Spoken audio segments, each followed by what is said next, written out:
Good morning, everyone, and welcome to Transwest Truck Trailer RV, located in Frederick, Colorado.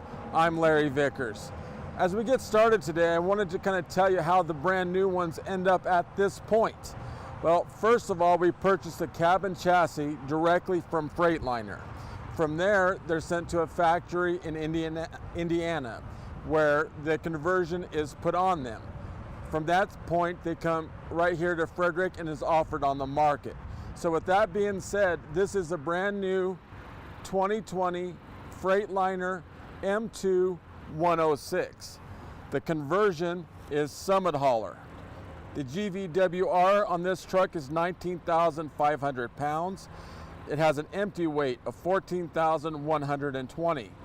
The rear axle ratio is 4.33. This truck is stock number 5N191405. As we take a look at the front of the truck, the first thing we're going to notice is the grille. It's very unique, and that is exclusive to Summit Hauler conversion. Now as we go down, we'll see that the bumper is actually broken into three parts: the two ends and the middle. And the logic for that is if we're in an accident and we bend this right here, we simply have to replace this instead of the entire bumper. Now the hood is a compressed fiberglass, and that does a couple of things. One, it makes it tougher.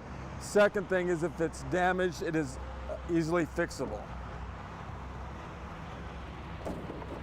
As we take a look underneath the hood, we'll find the Cummins 8.9 liter engine. It is coupled with the Allison 3200 TRV transmission. It offers 350 horsepower and 1,150 foot-pounds of torque. As you can see, it's color coordinated under here. The red being the main parts of the engine, but what we can pay attention to is the yellow. For example, right here is where we would check the oil. On the other side is the antifreeze. Now, one thing we can notice from here, if for some reason we leave lights on or whatever the case may be to drain the battery, right here is where we would actually jump the battery. The batteries themselves are located underneath the back seat, so it is a lot easier to jump them from there as opposed to tearing things apart over there.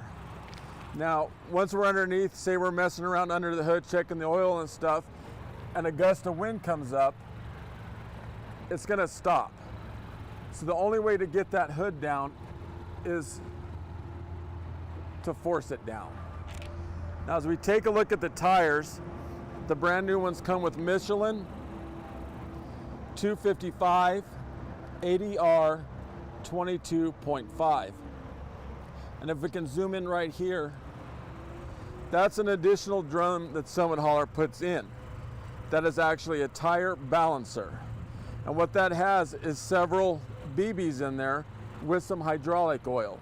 So as you start to pick up speed and gain momentum, that balances the entire rotating mass from the rim to the hub to the tire itself. And that does a couple of things for us. First of all, that's going to make it for a smoother ride as we're going down the road, but perhaps more importantly, that's going to extend the tire life up to 40%. Underneath this is a block heater where we're going to hook that up in cold climates to keep the engine warm. It comes with two 50-gallon fuel tanks, one here and one on the other side.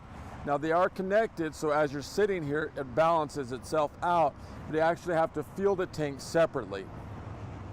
This is the DEF tank, which holds up to 6 gallons. And research has shown that you can get about 400 miles per 1 gallon of DEF. Now as we take a look at the driver's seat, a couple of things. This is for the lumbar. This is for the air, to raise it and lower your seat. This is for a hot or cooled seat. And this is for the lumbar, to fill air into the back of it. All of them are made where you can start the truck from the ground. And when you start the truck, you want to turn it halfway and let the gauges go all the way over and completely reset. If we get in a hurry and start it a little early, there is a chance that it will kick a code which simply doesn't exist. From here we can see this little pedal. So as you're sitting in the driver's seat and press that pedal, that actually is used to adjust your steering wheel.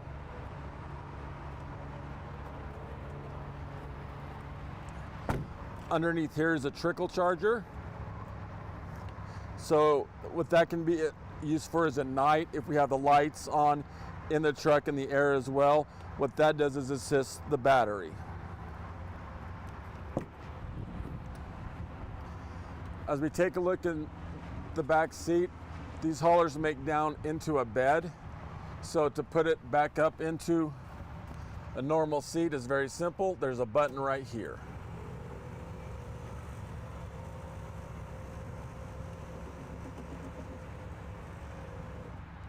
Right there.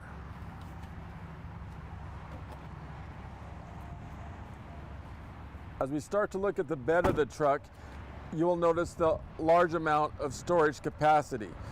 The Summit Hauler brand does have the advantage over all the competitors in terms of the amount of storage available on the beds of the truck. If we take a look in the front one, she's going to zoom in on an air hookup, where you simply have to hook up an air hose if you need one. All the storage components are lockable. It comes with keys for that. Now on the top, this is all Rhino lined as we go back. When we take a look from the rear of the truck, underneath this plate is a hookup for a bumper pull. Now the Summit Haulers also puts 800 pounds on the rear axle as well. Now that mainly is for traction. So if we get into a muddy situation, we have more weight on the rear end, which helps us get out of that. The Summit Hauler brand, this back here is aluminum. The competitors use steel, we choose to use aluminum. The logic being 10 years from now, it's going to look very similar to what it does today. There's not going to be any rust. This is the hookup for more cameras. It uses the Voyager system for the backup cameras. You can actually hook up to 4 more right here. This is your light hookup for the trailers. Now when making a large investment like this, obviously longevity is going to be crucial to us. So I know a lot of the customers are also in the market for a pickup truck, kind of comparing the two to see which direction you want to go. Well, I brought us a couple of U-joints today. Okay, this one is for a GMC 3500, a 1-ton. So all the torque and all the power of the pickup is going to run through here. This is the one for this specific truck.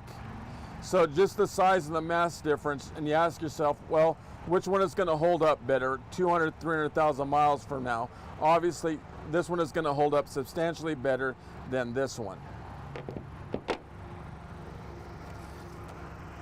As we come around this side of the truck, there's a little step built in right here that will assist us in getting up into the back of the truck when we're hooking up our trailer. That's the rear component.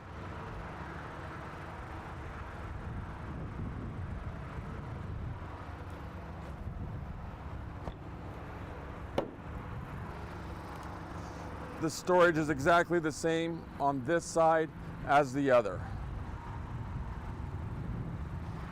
Up here is our other fuel tank.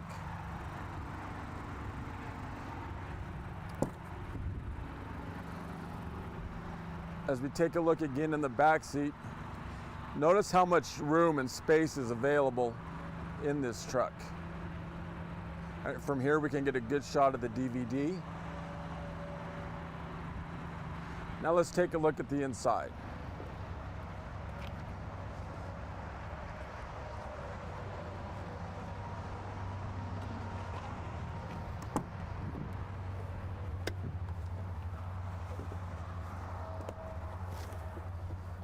The main advantage this truck has over a traditional pickup is safety. And we'll go over a couple of things. First of all, notice how high we are off the ground as opposed to a pickup truck, which is going to be lower. So what that enables us to do is see things coming at us, not only in front, but from the sides as well. So we can figure out if something's coming at us that we can get around. The second advantage to these trucks over pickups is it has air brakes. And what that does, since we have air going through our lines, it will help us stop quicker. And another thing, if something goes wrong, say we have an air leak, there's obviously an unlimited supply of air. So as we press those brakes, we're pumping more air through it. Well, let's compare that to a hydraulic brake on a pickup. If you get a hydraulic leak, that oil is going to leak out. And what that will do is limit the brakes, and it might get to the point where there are no brakes at all until that line is fixed and more fluid is put in. So when you compare those couple of things, obviously a much safer vehicle here compared to a pickup truck. Now, as we take a look at some of the things on the inside, the gauges are pretty self-explanatory. I want to point out a couple of them though. These two here, that is for the air supply. The top one is strictly brakes. So that gauge monitors how much air is going through our brakes. The one below that, also known as a secondary, goes to everything else. So the air in the cab, the air in our seats, the lumbar, all of that is fed off of the secondary one. Up here is our backup camera. Like I stated when we were outside looking at that, you can actually hook up to 4 more right here. Over here's the air horn. As we come down, this is our cruise control over here. Locks, there's our windows. It does have an option if you wanted to hook up additional cameras. Right here is where we would do that as well. As we come down, it's a basic system. It's very easy to run. So right now we're in neutral with the air brake on. So R for reverse and D for drive, which is forward. And it'll show you what gear you're in as you're going up and down the road. Over here is the engine brake. So that is a true engine brake. So not only does that restrict fluid going in, but it also shuts down exhaust coming out. So if you have it on low, that affects 3 of the 6 cylinders. If it's on high, that affects all 6. So if you're on a steep decline, for example, coming out of the Rocky Mountains and need assistance, right there, and that'll shut you down right now. So not only is that safe, but it'll also prolong brake life as well. As we pan this way, this is our mirror heaters. This is regen, which you'll probably never have to use because it does it automatically. This locks our differential. This is a dump valve. So what that does is drop the air coming out of the rear end. So you'll mainly use that when you go to hook up trailers, stuff like that. There's our air brake, our air supply to the trailer. The truck does come with glad hands, so we can install those for you if you do have a trailer with air on it as well. This is the fan. Right now it's blowing cold air into the back seat. This is our intermittent markers, so when you're going down the road, if you want to hit that, basically you see when you're driving truckers talking to each other using their headlights, that's what that's for. As we come down, this is our trailer brake right here, and this is just our climate control. Really easy, self-explanatory, hotter and colder, where you want the air and how high you want to set your fan. So if you have any other questions on this vehicle or anything on the lot, please feel free to give me a call. My cell phone number is 970-370-4067. The work line is 303-684-3404, or feel free to email me, larry.vickers@transwest.com. Thank you for tuning in today. I'll see you next time.